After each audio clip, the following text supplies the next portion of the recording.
Aproveitando, amados, como hoje é o encerramento dessa série, dessa ministração, eu quero relembrar que a nossa perspectiva de estudo, é importante dizer isso, eu falei em algumas ocasiões, talvez quase todas, na grande maioria, mas eu quero repetir, eu quero destacar novamente a nossa perspectiva de leitura, a nossa perspectiva de entendimento ou de observação das 7 cartas escritas às igrejas da Ásia Menor.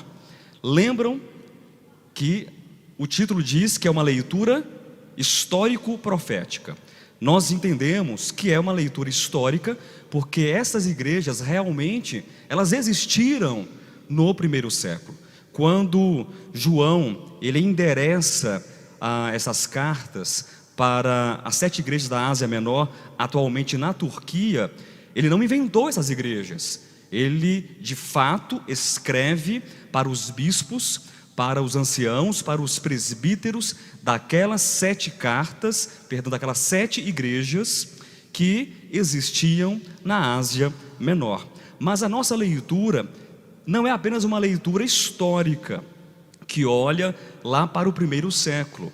Nós avançamos um passo a mais, nós subimos um degrau a mais no entendimento, no conhecimento, e compreendemos que a nossa leitura, a nossa perspectiva também é profética, porque sabemos, esse ministério entende e compreende que cada uma das 7 igrejas do Apocalipse corresponde a um momento, amém? Corresponde a uma etapa, corresponde ao quê? A um bloco da história geral da igreja do ponto de vista profético.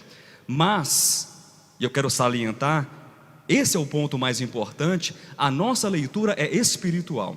A nossa leitura, ela é simbólica.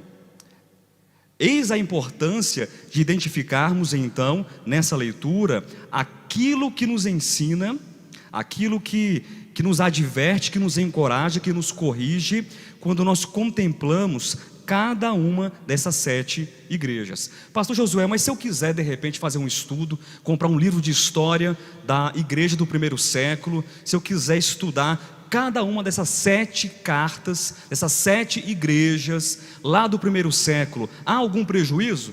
De modo algum. Você pode estudar a geografia, você pode estudar o contexto histórico, o contexto econômico. Se você porventura encontrar nos livros de história, na arqueologia, alguma lista de membresia da igreja em Éfeso, de Sardes, de Tiatira, de Pérgamo, não tem nenhum problema, você pode citar os nomes dos irmãos que viveram naquela cidade específica, não há nenhum problema. Mas perceba que esse entendimento é o entendimento mais raso, é o entendimento superficial, e nós não devemos ficar presos a esse entendimento, a esse conhecimento, mas aos blocos proféticos. Isso é muito importante.